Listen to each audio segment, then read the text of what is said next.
Hi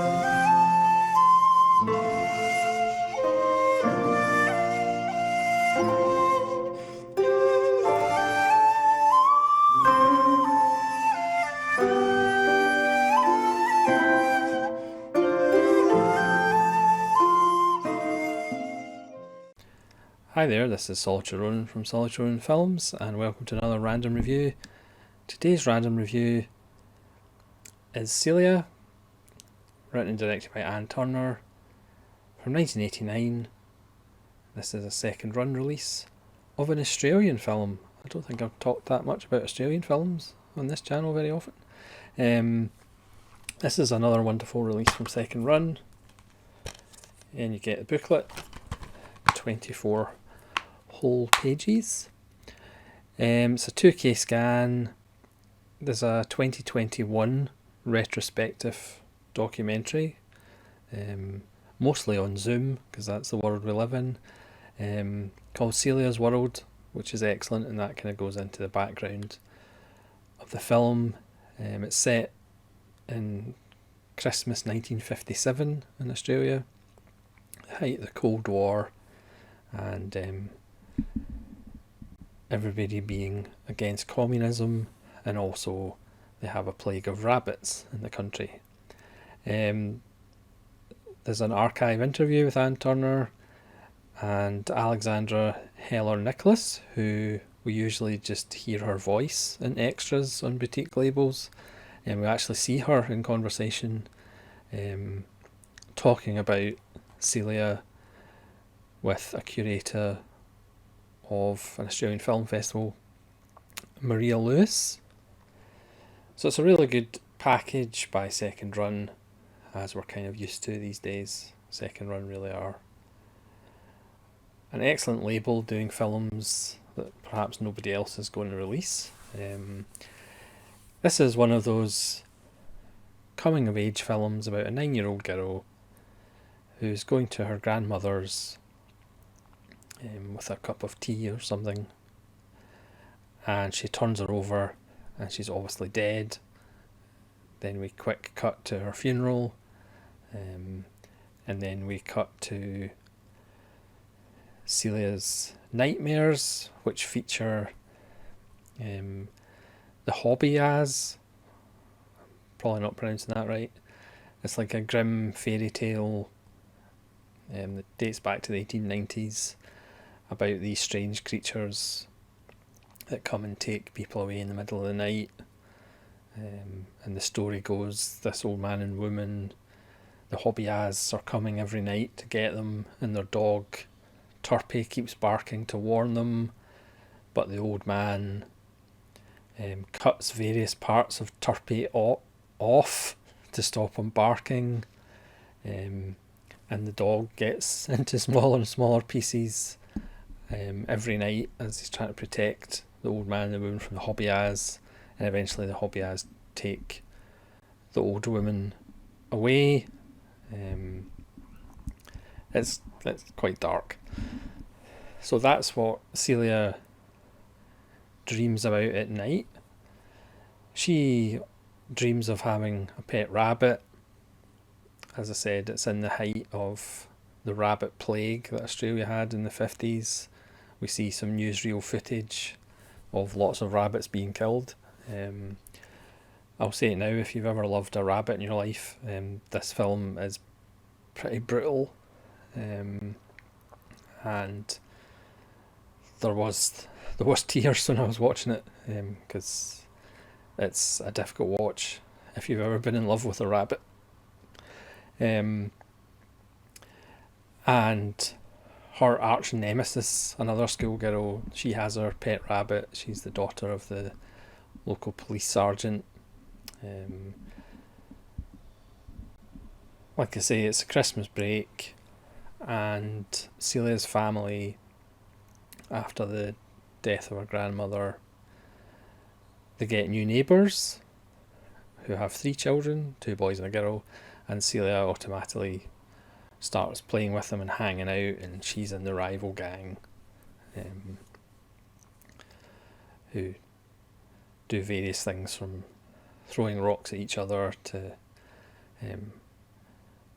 practicing black magic and voodoo, but that's a different story.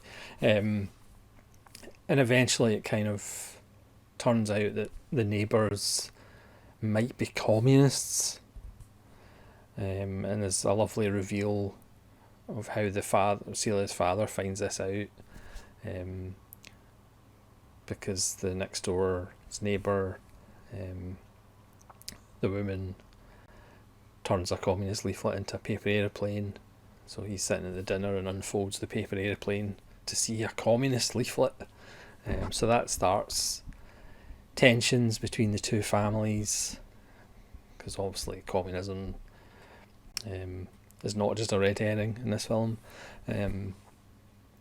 It's a film that's literally about the damage that adults can do by their behaviour and the effects it has on their children.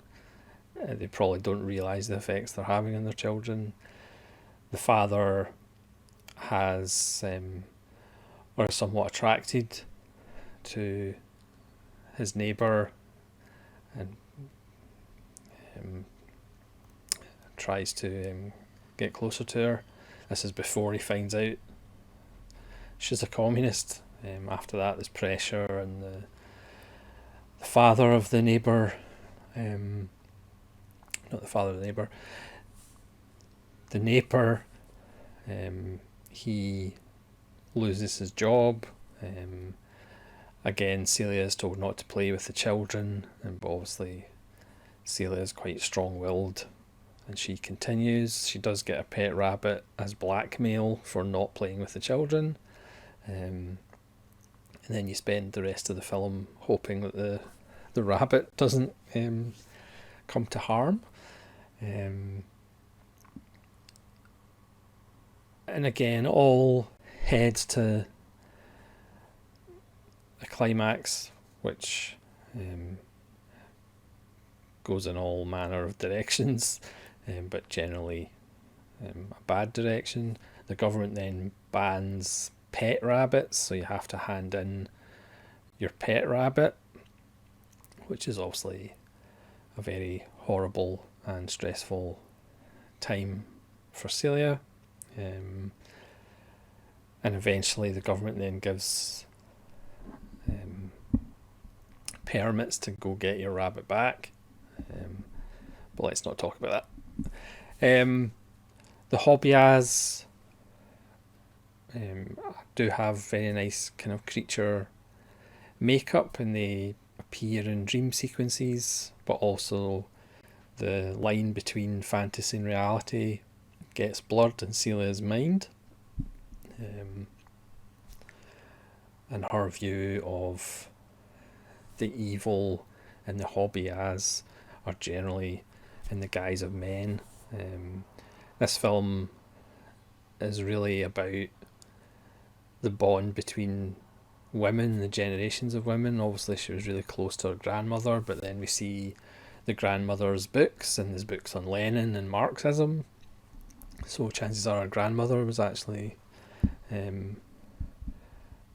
a little bit on the red side, because at one point Celia's father burns all her grand's books, which obviously upsets Celia no end. You know, there's a scene where she's sneaking into the grandmother's room to lie in her bed.